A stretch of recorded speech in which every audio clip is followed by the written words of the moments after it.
I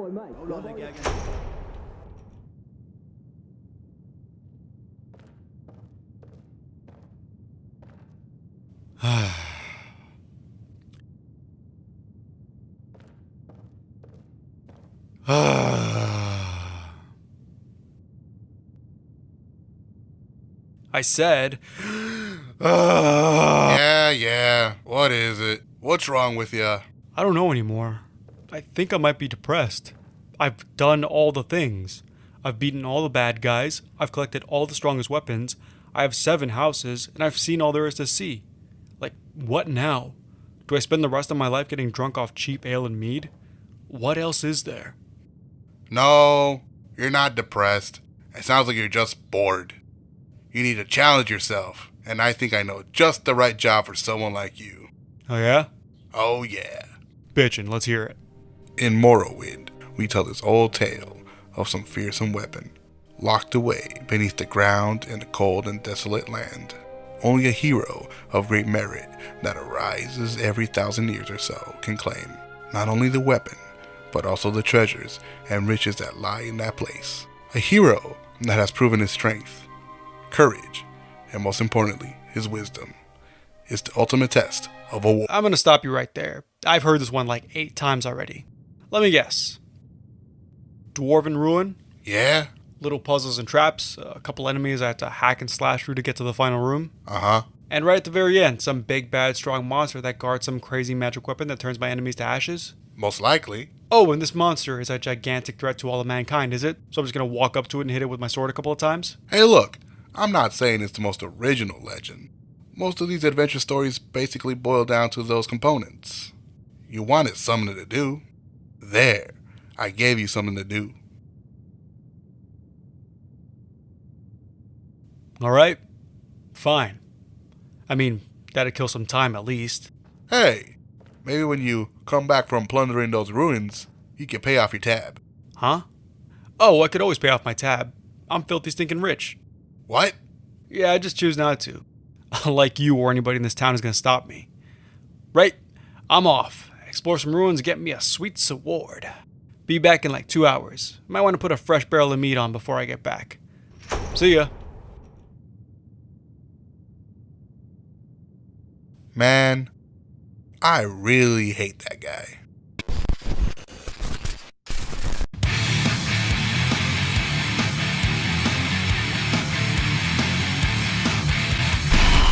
Greetings! My name is Efrain, and I like playing Skyrim on the Xbox with mods and telling you all about those mods in a video. Thanks for tuning in. And we're back in Tamriel to talk about another quest mod. Admittedly, one that's not very original in terms of themes and structure. It's kinda small and old. It's not awe-inspiring visually or gameplay-wise, so why talk about it? Because, for an older and simpler mod, the things it does very well. Very, very well. Some of the concepts introduced in this mod can easily fit into the vanilla game, and it makes me wish we had more dungeon design like this in base Skyrim, or hell, Bethesda properties in general. Apart from that, if you are a fan of Morrowind, this mod will slightly tap on your nostalgia throttle with some minor and not so minor references. So let's get to talking about a mod I've always wanted to cover. This is Moon and Star by Gon Xingba for Skyrim on the Xbox.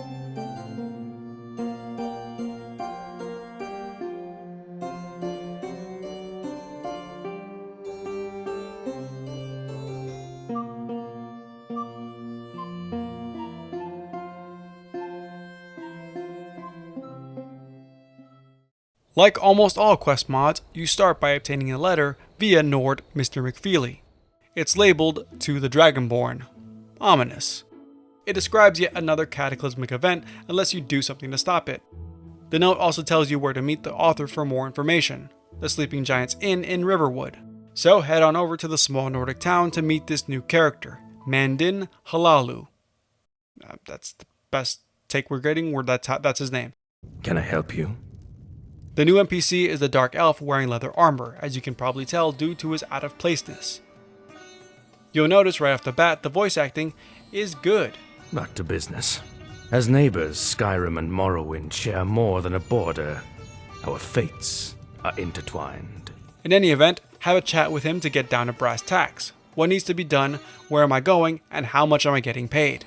Turns out he wants you to track down a very dangerous criminal that's last known whereabouts are in Skyrim. Seems a bit beneath the Dragonborn, but whatever, we're getting paid not only in septims, but also a very powerful fire-resistant ring. Mandan then points you off to the direction of a newly settled Dark Elf town just west of your location, in the lake. Welcome to Little Vivec. Honestly, just a humble town of Dark Elves who have made this area their new home due to the harsh persecution in Windhelm. But why Little Vivec? Well, it's a callback to Morrowind's Vivec City, the city on water. Very clever. You can talk to the NPCs of this area to learn more about the town, the people, and more importantly, the person you are hunting down. All of them also have good voice work. Welcome to Salisa's Trade House. What can I do for you? Ah, what's this? A new visitor to Rathvasi Canton? Welcome, welcome. Something you need, traveler? I'm Albert, and this is my best friend, Meat. Say hi, Meat. Maybe spoke too soon about that. Oh, And each a little personality thrown in that's just a tad more enjoyable than the vanilla games It was NPCs. all my husband's idea. He's so creative. Almost all of them have a side quest for you to do as well, but don't bother.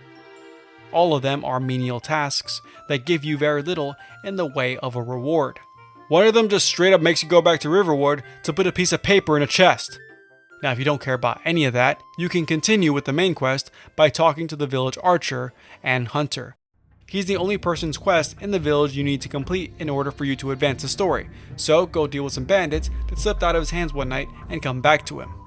What I was expecting was a simple bounty. Go to their camp, cave in some skulls, and come back to the town, bathed in the blood of your enemies, a classic Bethesda design. Instead, you stumble upon the bandits absolutely decimated.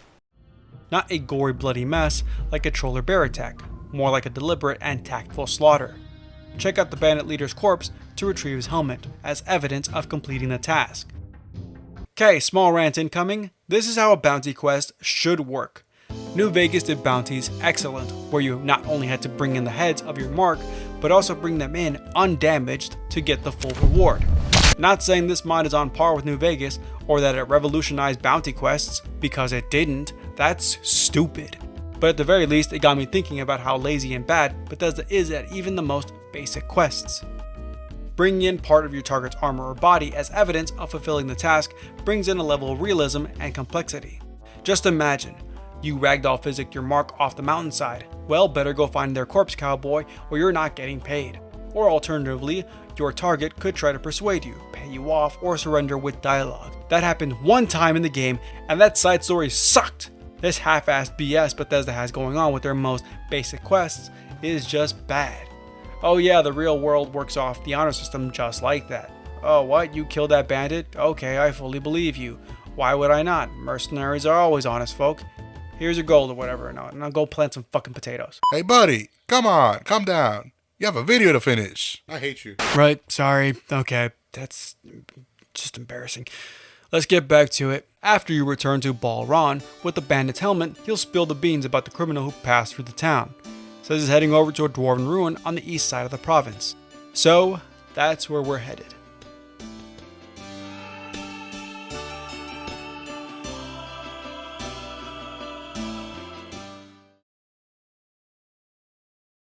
This is where the mod gets interesting.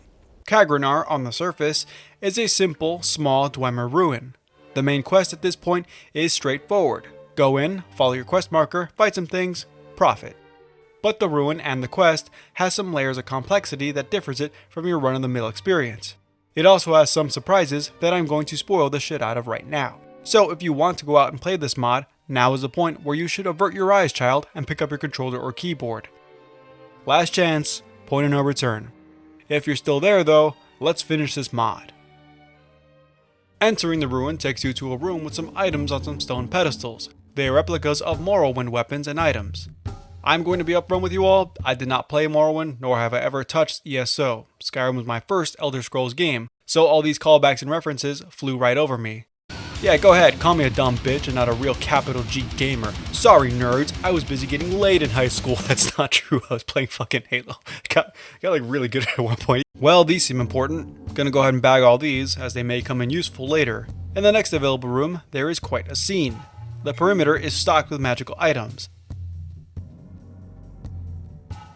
There's a hologram, and in the center, a book laying beside an empty chest. Reading the book brings you to a riddle, written in Dwemer, conveniently translated to English. This is the point where I started to lose my fucking mind. What is the point of this book? Is this a puzzle? I know what I have to do. The answer is literally staring at me right in the face. Is there some kind of trick with the hologram? Did the mod fuck up? Is it a mod conflict, graphics, or mod bug? Is it stupid? Am I stupid? Don't answer that. In any event, do what the mod clearly wants you to do to answer the puzzle, and insert the replica keying in the chest. The box will flash with red magic, and Dwemer spiders will ambush you. Pretty standard Dwemer defenses that you're more or less used to by now. The next room is the same deal. Put the thing in the box, smash puny machines, this time a group of spheres. And finally, put Wraithguard in the box and fight yourself a Centurion.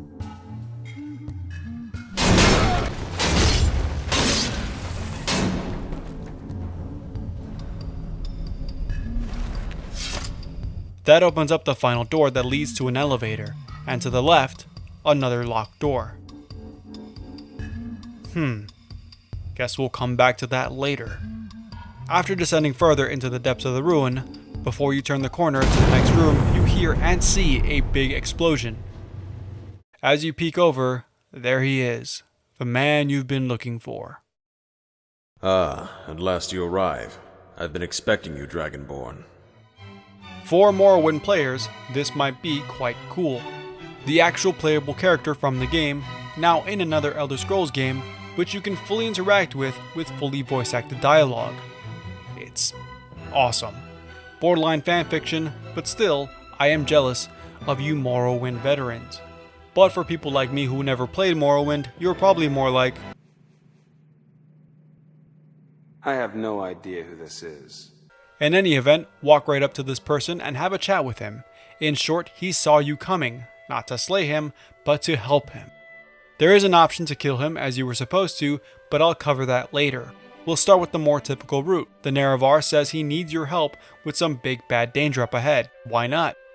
Go ahead and agree, charge into the room with your new BFF, and lo and behold, a giant Dwemer Centurion.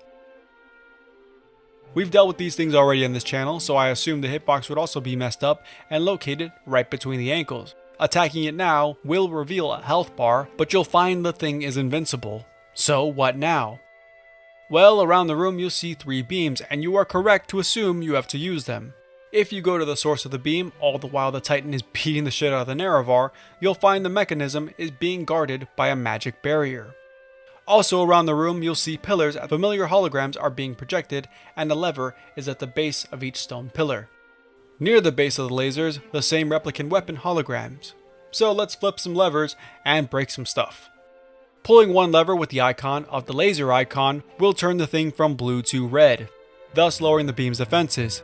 Now go up there and bash it with your weapon of choice. Repeat that 2 more times, all the while the Nerevar distracts the thing. Finally, fell the Titan by, well, swinging at its ankles with your sword a couple of times. Still, be careful.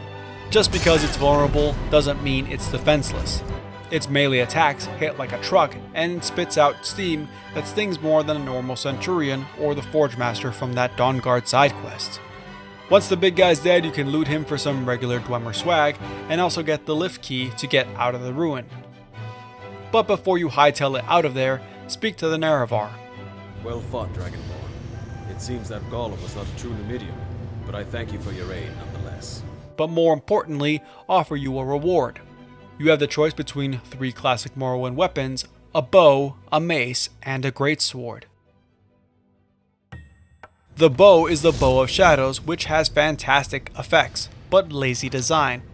It's perfect for sneak characters.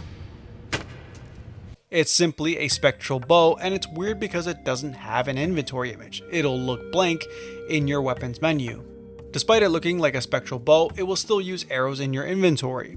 It's a fine weapon that you use simply, but it gets better when you sneak. Sneaking and drawing the bow with an arrow will make you invisible until you perform an action. Apparently it's all supposed to make you faster, Didn't really feel its effects though. Still, pretty great.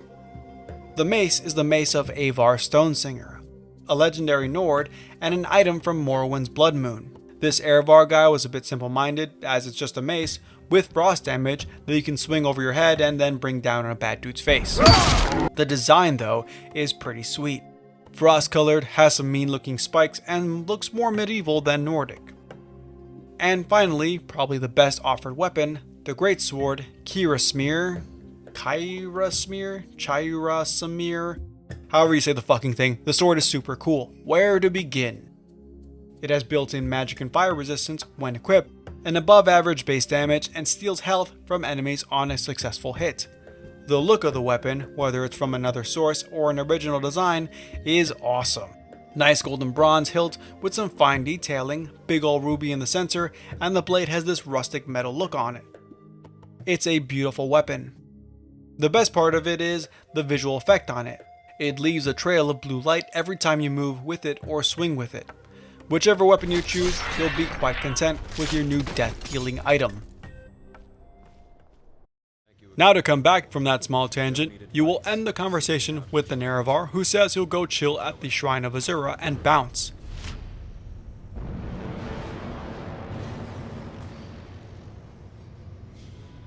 Now make your way out of the ruin by accessing the room's lift. There's another door in the boss room, but we don't have the key, so I'll address that later. Once you make your way back to the surface, our old dark elf pal is waiting for you. Ah, there you are. He wants his ring back for some reason and pieces together that you did not kill the Nerevarine, so of course, he'll have to kill you. An underwhelming last encounter, as the dude's weaker than napkins, so quickly kill him and the quest is now complete.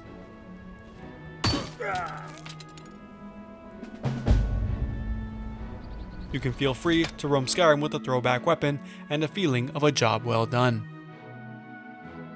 But screw happy endings, let's go back and be assholes.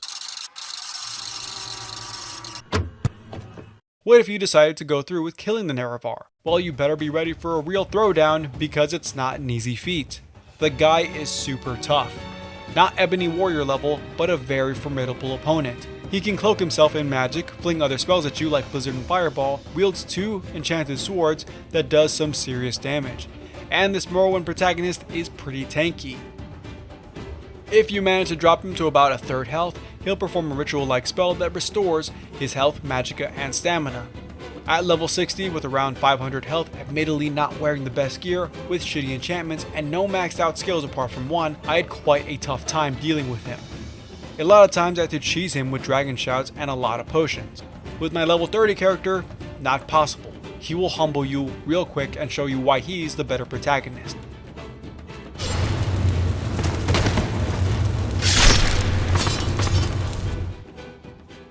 In any event, once you beat him, you can loot his 2 swords. Hope's Fire, which has shock damage, and True Flame, which deals fire damage. Again, 2 Morrowind weapons that, from what I can tell, have been accurately and lovingly recreated. Unfortunately, you cannot loot the sweet armor off of him, but you can loot the legendary ring, Moon and Star. It is intended to be worn by only the Nerevar, but we're the Dragonborn, we're fucking awesome. Surely a legendary protagonist of this world is worthy of the gear of another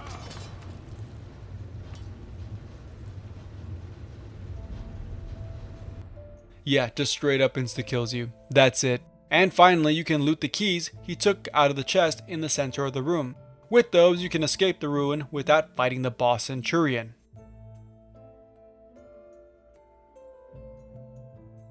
Up top, Dark Elf Ombre waits to ambush you with an uncomfortable conversation.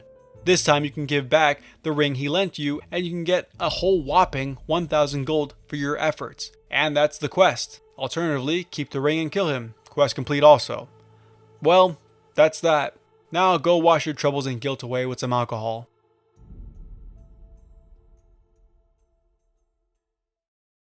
Now that was a pretty good quest. Straightforward with forking endings. But this mod is unexpectedly complex. It has layers, like that Mike Myers character.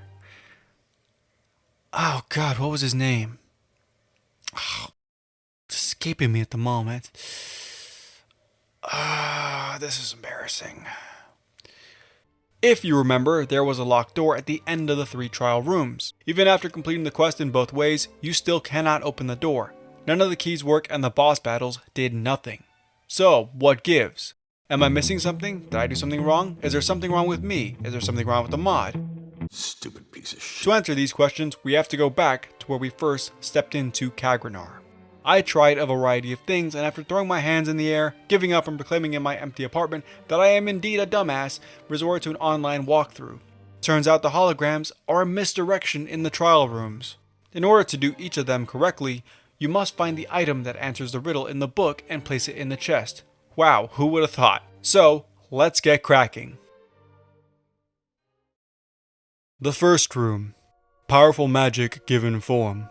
2 souls it binds with an ancient force. What do we got? Soul gems? Staves? Potions? Well, there's these marriage pendants on the shelf. Makes sense. 2 souls binded with the powerful magic of love. Pretty cheesy, but it all fits well. Worth a shot.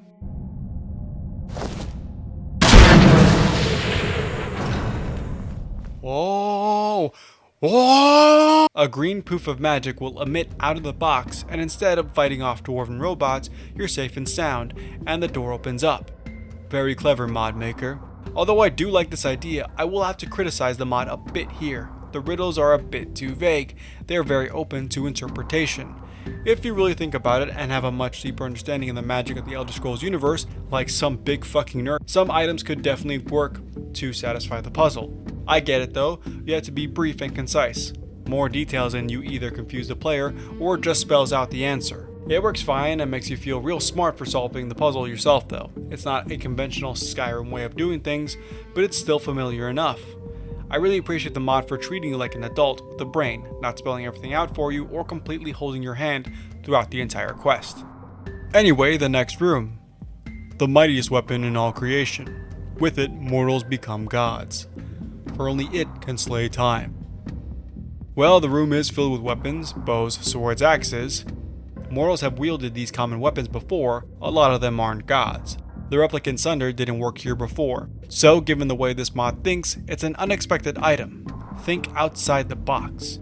Not a literal weapon, but maybe a figurative one. Something like Cat in the Hat, that's the Mike Meyer character I was thinking of. Yep, that's my joke. You can leave your dislike now. Well, if that's the line of thinking, the saying goes the pen is mightier than the sword.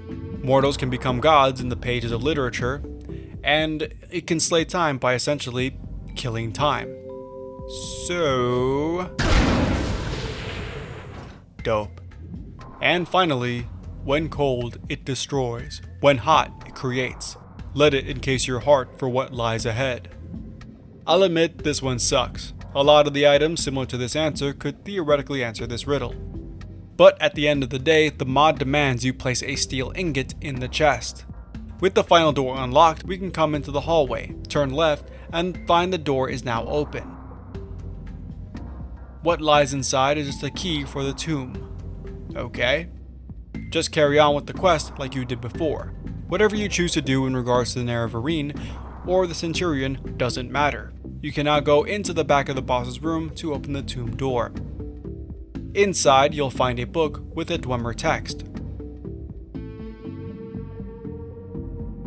A couple of dungeon loot chests, and in the center a named dwarven warhammer with the fire enchantment, Dorana's hammer. There's also a coffin with a marriage pendant. And that's that.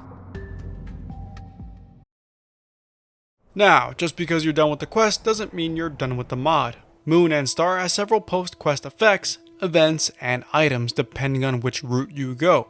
The first is after doing the typical route where you help the Nerevarine. Go meet the Nerevar at the Shrine of Azura. He's crisscross applesauced right in front of the altar. You can chat with him about several things including the Civil War. He's also a master one-handed tutor, so you can get some levels from him. And finally, if you retrieve the book from Kagnarak's tomb, you can hand it over to him to translate it. It will take 1 day for him to translate, so why not go home and rest up? It's been a long day. Oh shit! If you go to one of your player homes, I believe mod and creation club homes excluded, you'll be attacked by Morag Tong assassins, presumably because you killed Mandin. You can find an official assassination note, how very formal, on their corpses but nothing else of note. This will happen at each of your vanilla player homes, so heads up on that. You can return to the narrow bar after 24 hours to check up on the book translation. Surprisingly, it's not a spell tome, skill book, or some book that gives you a passive effect. It's a memoir. Turns out Cagnarock really fancied this guard Dorana, and the book goes on about how much he loved her. I won't recap the entire thing, but I will say that it's a very well written and sweet piece. I don't know if this was from Morrowind or in the actual Elder Scrolls canon, or if this is entirely original. No way for me to tell. It's a truly interesting final reward for a mod. No big bad weapon, cool set of armor, or sweet magic. It's just a well written piece that humanizes an important character in the Elder Scrolls world. It's odd. I've done just a bit of research into the memoir and can't find any information on it online. It seems like the mod maker wanted to showcase some of their writing skill. It's not bad, and if this was a writing exercise, they show some talent. I honestly don't know what else to make of this. Is there a message, something else that they wanted to convey? I don't know, something to be said about how we as people, drunk off the idea of future power and riches, blissfully defile intimate and private spaces of people from long ago. And for what? Your pockets may be heavier, but you're bankrupt of soul. Or maybe I'm just reading too much into it. I don't know, and quite frankly, I don't know how to transition to the next part of the video from this. It got a bit heavy there. I'm not as good as a video maker as I thought. I honestly didn't think I'd get this far. Mom, can you pick me up? I'm scared. Now, what if you killed the Nerevar? Well, there's also after quest effects. After a long grueling battle, escaping the ruin, and dealing with this asshole, you can return to your home to have a rest. Killing the protagonist of another game really takes a lot out of you. Your screen will suddenly go black and you'll be face to face with a spectral Nerevarine. Surprised? He's a bit of a sore loser and gives you one Azura final middle sends her finger by regards putting a curse and on a you. gift.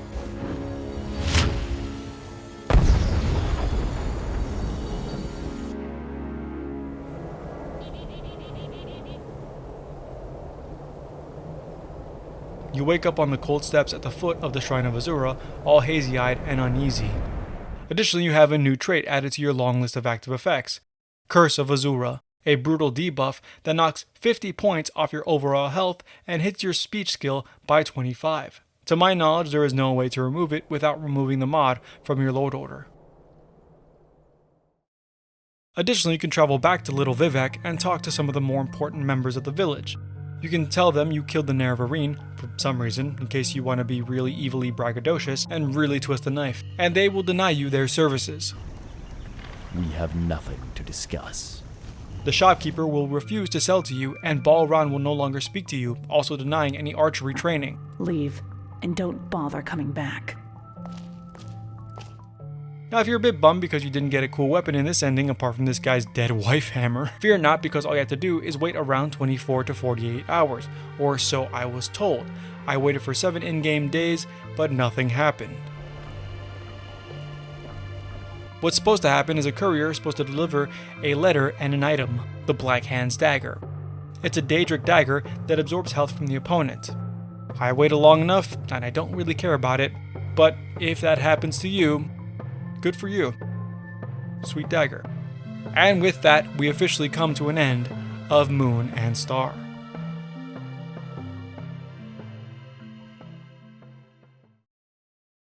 This was a very well made, small mod that I actually had fun with. It's surprisingly intricate, having multiple endings and several choices to make. The voice acting is impressive, the gameplay is fun, and the rewards at the end of each ending are very cool. For Morrowind players who want a small throwback, this is a good mod for it on the Xbox. For newer players, it's a mod that, if I'm going to be honest, made me want to play Morrowind. In researching the references, weapons, and lore, I genuinely grew interested in the events and characters of Morrowind. I was most disappointed with the new town, Little Vivec. Sure, it wouldn't be very realistic to have a full-on city, but I think more could have been done with it. Why not utilize the lake even more by including it in some side quests? Having you dive down and grab a MacGuffin only to uncover a cave or another boss enemy. Additionally, there's not a whole lot the little town offers. A home given to the player after the main quest on the lake would have been a nice touch. The Nerevar is easily the best part of this mod. He's a very interesting, likable character that is written well and sounds like he's professionally voice acted. If you choose to kill him, he's a serious challenge, and if you choose to aid him, it's a lot of fun to fight alongside him. Whatever you choose, it's a blast. I really like this mod. As I've expressed already, it's all done very, very well. It's complex, it has many choices you can make, and during the main quest, it doesn't hold your hand the entire way. You have to figure some shit out yourself. Or just watch a YouTube video and have them figure it out for you. Either way, it's pretty sweet. If you want to play this mod, I recommend doing it, even though I've already spoiled the shit out of it. It's honestly still a lot of fun. Go for it. It's only 60 megabytes or so it can easily fit in many load orders, and even stay there if you like the after effects and items. The weapons you get after the main quest are pretty awesome, or if you choose to kill the Nerevarine, you can put yourself in a slight challenge by debuffing yourself. Hey, how's it going? Here's an interruption for an update you may or may not care about. Before I sign off on this video, let me address something. It has been quite some time since my last upload, and a really long time since my last Skyrim video. Long story short, it's because life has been turbulent the last couple of months, and video production has been put on the back burners. Now, you may think that's pretty vague, and I owe you more information. Well, I don't. Fuck you. I meant what I said when I made that Skyrim video at the beginning of the year, So Long Dragonborns. I'm going to be putting out 3 more Skyrim videos within the year and then be done with the game. And now that I'm in a position to comfortably come back to video making, and trust me, this video was supposed to be just a short exercise into getting into the swing of things, and then it fucking devolved into some kind of 30-minute monstrosity, I will move like the wind to make sure I put the last couple of videos out. Probably not going to end by this year, may leak into the next year, but I'm keeping my word. It's what I do. So thank you to all the people who have stuck around, the subscribers and returning viewers, even though I am very, very bad at this. Infrequent uploads, huge time gaps in between uploads, and just no updates or posts about anything to make sure that, I'm actually doing any work on videos. So it really means a lot that I still have an audience or people are still watching my videos. But anyway, I guess that wraps up this part, so I'll head back to the video. Alright, one down. We return you now to your regularly scheduled program. Well, that's it for me. Let me know your thoughts about the mod, video, or anything else. Like, gee, maybe it'd be a good idea if Bethesda remastered Morrowind or Oblivion instead of giving us Skyrim for the umpteenth time. Until next time, thanks for watching. My name is Efrain. Adios.